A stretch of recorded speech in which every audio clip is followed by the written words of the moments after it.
Hi, I'm Betty and I'm back. I told you I was going to give you another instructional video. I don't have a cameraman, so I can't paint today, but I will paint this painting for you. But today I'm going to try to give you some tips on how you might be able to do this yourself. A lot of people tell me they can't paint. Oh my gosh, I love your paintings. I love to paint, but there is no way. I can't draw. Whoa, back up. I cannot draw either.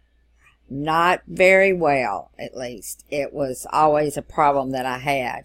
So what I do is I can see this in my mind, or I can look down at a photograph and I can take that brush and it is my pencil.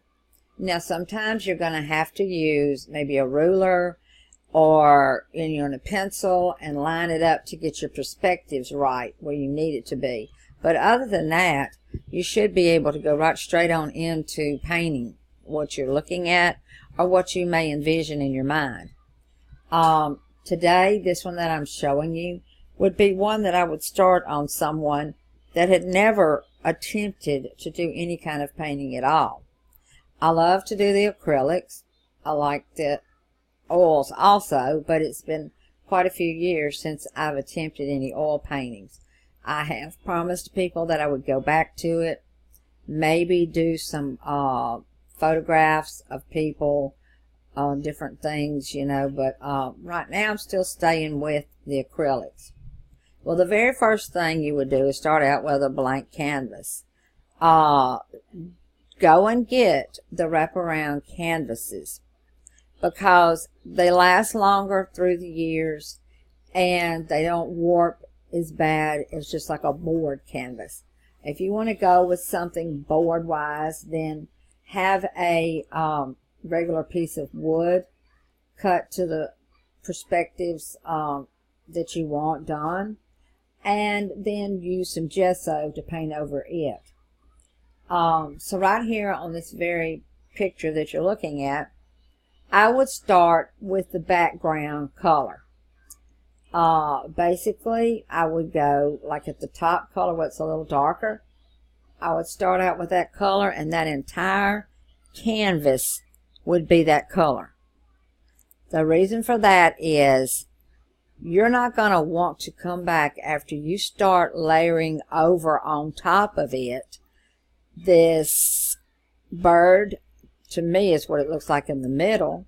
The other two objects didn't quite develop at the time, and this particular image moved on in another direction, which I happened to catch it later and did a painting with it. What you want to do here is get it painted on the sides, all around the edges, everywhere, complete. You don't want to be able to look at that canvas and be able to see white canvas. You want that blue. You want it covered well. You don't want to get too thick, but you do want, total coverage. Let it dry. I know a lot of people do things where they have groups of people together. I'm not knocking that. I've just never been to it. But I don't know how they go about teaching someone in a very short period of time like that, especially if it's very detailed. To me, let this thing dry at least 24 hours because you've got some other things that's going to be put on top of this blue. One thing is you're going to put what you see in these clouds that are coming across. Now that bird, to me, I would form the other wing the same as you're seeing the one that's more detailed to you. Then on either side, you may see something else that I don't and put it in there. On the left side that I'm looking at, I kind of see something that might be like a hummingbird or something with a pointed bill a little bit. On the right side, you could really do anything you wanted to there, or just kind of leave the clouds wispy. There's a little bit of wisp up above the main one in the middle. That would be your next painting subject, would be that white area. Now, what kind of brush you're going to use? I like the little sponge, round sponge brush. And it's going to be fairly inexpensive to get those. I'm having trouble now finding one, maybe because a lot of people are using it. But with the acrylic, it gives this really fluffy effect by using that type of brush. And when I say round, it's round and it's about an inch thick and real spongy, like a sponge, with a stick on the end of it. You need to use that, create what you see here, or create more if you want to. That's the thing about painting. Once you get started, it doesn't have to be exact like the photo. Even if you have a photo, you say, oh, I'm going to paint that exactly like that photo. You can use part of that photo. And then if you have an idea, hey, I want something else down here in the landscape area, put it there. If you envision something there in your memory from your past or here, recently that you've seen, then put it there. After this has been done and you're happy with all this white, let it dry. Now, I haven't told you between the blue and the white. Oh, I have messed up. Oh my gosh, I've totally messed up my painting. No, you haven't. Because there's another brush, and it's real stubby, more like a plasticky type brush, and it's about 1.5 inches long. You take it, dip it down in clear water, and you could use another brush, but you want it to be kind of stiff, and take and ease into the area that is you're wanting to get out of there with that clear, wet water. And work real quick and get it off of there. There you go. The painting's not ruined because guess what? You allowed that background to totally dry. If you want that background to dry for 2 days, that's fine. Go ahead. So now you've got all the white you want on there. Let that dry. Because what you're doing is working from the back to the front. And these are layers.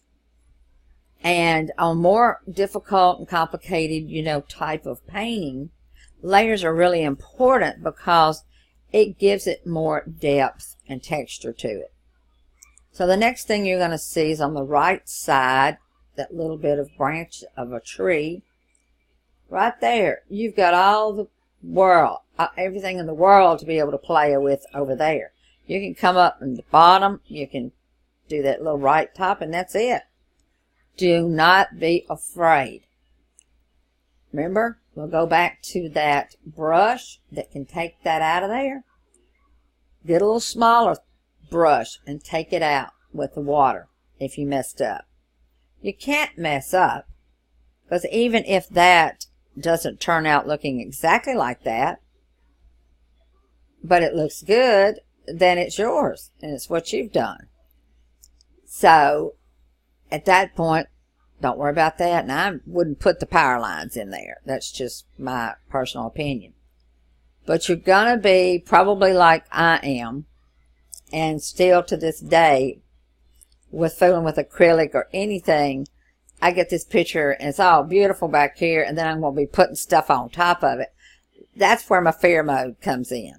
I go, oh my goodness, there is no way I'm going to mess this painting up. Go back to that brush and that water.